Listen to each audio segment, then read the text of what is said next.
Guntur YCP మాజీ market yard chairman సాంబిరెడ్డిపై జరిగిన దాడిని రాజకీయ దాడిగా భావిస్తున్నామన్నారు మాజీ ఎమ్మెల్యే నంబూరి శంకర్రావు. 40 ఏళ్ల నుంచి ఎప్పుడు లేనిది ఇప్పుడు కాపు కాచి దాడి చేయడం దేనికి సంకేతమని ప్రశ్నించారు. పెదకూరుపాడులో కొత్త సంస్కృతిని తీసుకొస్తున్నారని ఆయన ఆగ్రహం వ్యక్తం చేశారు. దాడికి పాల్పడిన వారిని వెంటనే అరెస్ట్ చేయాలన్నారు. దాడి సంఘటనపై పల్నాడు ఎస్పీకి ఫిర్యాదు చేస్తామని తెలిపారు.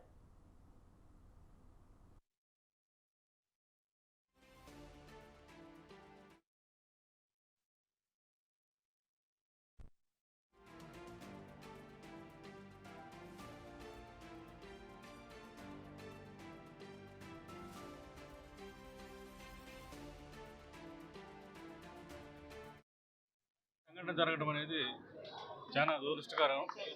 ఎప్పుడు కూడా గతంలో ఎన్నో ఎలక్షన్ జరిగినాయి. ఎలక్షన్ జరిగినా కూడా ఆ రోజు ఎలక్షన్ తెల్లారి అట్లా ఉండేది.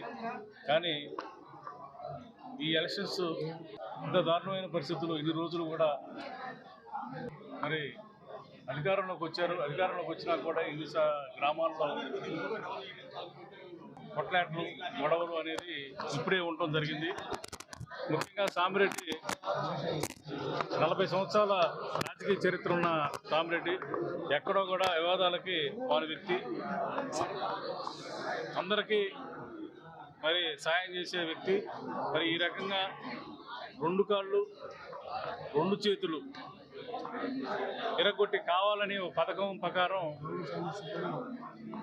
సాంబిరెడ్డిని నరకడం అనేది దారుణమైన పరిస్థితి. ఇలాంటి సంఘటన జరగడం అనేది చాలా దురదృష్టకరం. ఎప్పుడు కూడా గతంలో